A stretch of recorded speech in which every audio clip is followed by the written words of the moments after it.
Hello and welcome everyone. Welcome to my YouTube channel Blossom Even Institute. I am Danish Ahmed and today we are going to learn about the human body and organ system part 1. In this video I am going to teach about human body and different types of organ and how the organ functions, the job of organs.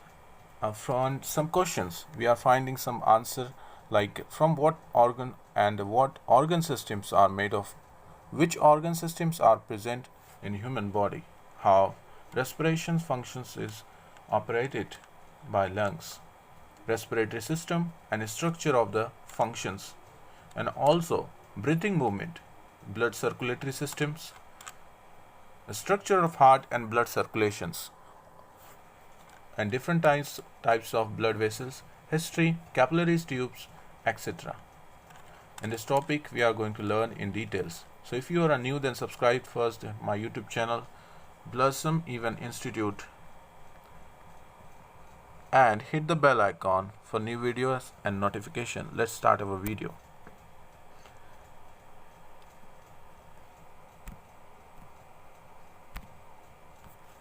इस video में हम सीखेंगे human body और organ systems के बारे में।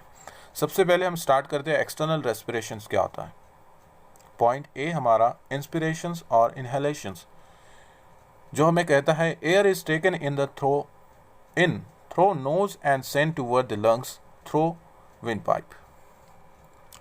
हवा जो है वो नाक के ज़रिए से अंदर ली जाती है और लंग्स में, यानी हमारे जो चेस्ट है, जो लंग्स है, वहाँ पर पहुँचती है विंड पाइप के ज़रिए। ये जो पाइप आपको यहाँ पर डायग्राम में दिखाई दे रहा है, ये तो ट्यूमर है, इसे हम कहेंगे विंड पाइप, जिसको हम फूड पाइप भी कह सकते हैं। एक्सपिरेशन बी पॉइंट क्या कहता है हमें, और exhalations, oxygen from the inspired air goes into blood. जो ऑक्सीजन है वो हमारे खून के अंदर चला जाता है।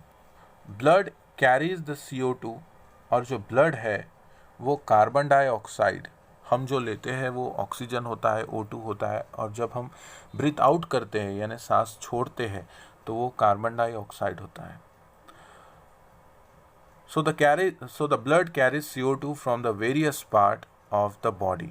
जो खून है हमारा वो कार्बन डाइऑक्साइड को हमारे बॉडी के अलग अलग पार्ट तक क्या करता है, पहुंचाता है।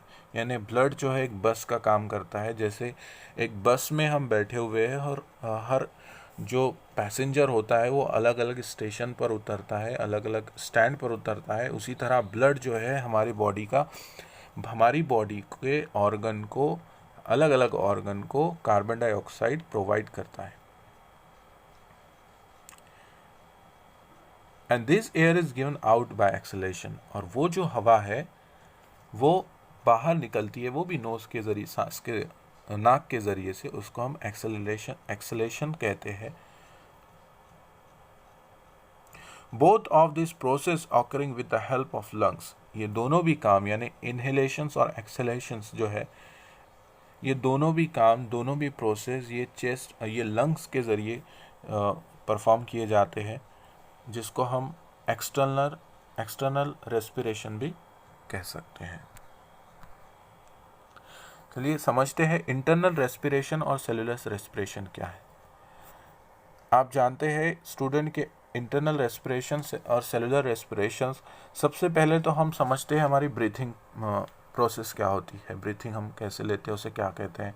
तो जब हम ब्रीथिंग लेते हैं, सांस लेते हैं हमारी नाक के ज़रिए से, तो हम जो हवा लेते हैं वो पोल्यूटेड एयर होती है। ये हवा फिल्टर्ड होती है हमारे नाक के मस्कल्स और हेयर की वजह से, नाक की इसकी वजह से, जिसे हम कहते हैं O2 यानी ऑक्सीजन। सेकेंड चीज़, जो हम ब्रीथ आउट करते हैं यानी सांस छोड़ते हैं, तो उसे कहते हैं कार्बन डाइऑक्साइड। और सेलुलर रेस्पिरेशंस यानी जो कार्बन डाइऑक्साइड है, पहले तो हम नाक के ज़रिए से सांस लेते हैं, उसके बाद में जो ब्लड है वही एयर को हमारे बॉडी के अलग अलग हिस्सों में, पार्ट्स के अंदर कैरी करता है, ले जाता है, और उसके बाद में जो हमारे टिश्यू है, जो सेल्स है, उसमें मिलकर जो बाहर हवा निकलती है, जिसको हम कहते हैं एक्सेलेशंस, वो इस तरह का होता है जिसके अंदर कॉन्ड्रिया यानी एनर्जी, जो कुछ भी हम खाते हैं जिससे ग्लूकोज वगैरह बनता है, वाटर वेपर, ये सारा प्रोसेस कहलाता है इंटरनल रेस्पिरेशंस और सेलुलर रेस्पिरेशंस। नेक्स्ट है हमारा respiratory system and structure and function. Respiratory system structure and function कैसे करता है? सबसे पहले तो इसमें nose, respiratory system and respiration begin with nose, start होता है नाक के जरिए से। Air is filtered with the help of hair and mucus. जो हवा है, प्रदूषित हवा है यानी जो पॉल्यूटेड एयर है, वो फिल्टर्ड होती है और नाक के जरिए से चेस्ट लंग्स तक पहुंचती है।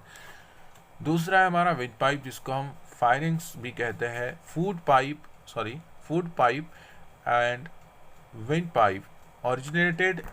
Wind pipe is present in front of a food pipe.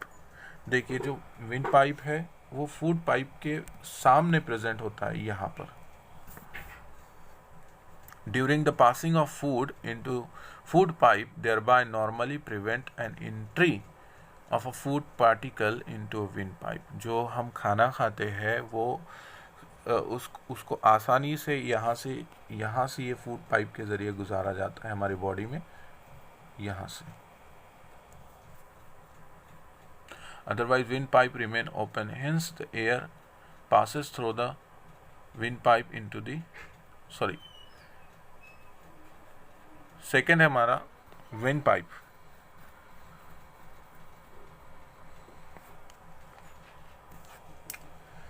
Wind pipe is swollen at the beginning due to the sound box. अब यहां पर हमारा साउंड बॉक्स भी होता है।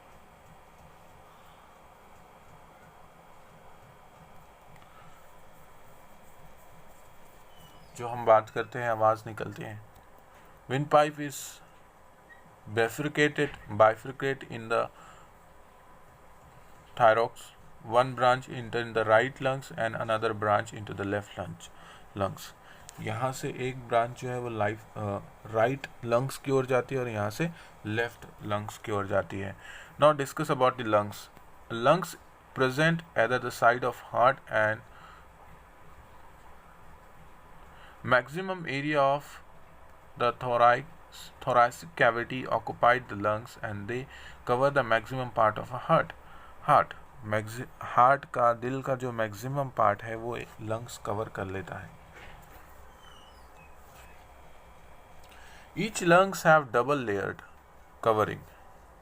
हर एक लंग्स जो है ये एक डबल लेयर से, एक डबल परत से जो है कवर होता है। Cover each lungs has double it is called a pleura, उसे प्ल्यूरा कहते हैं। Lungs are elastic like a sponge. Lungs जो है बहुत इलास्टिक होता है जैसे कि स्पंज, आपने देखा होगा। It's made of many small compartment. ये बहुत छोटे छोटे कंपार्टमेंट से बना हुआ था जिसको हम एल्विलाई कहते हैं। Rich network of capillaries is present around each एल्वियस।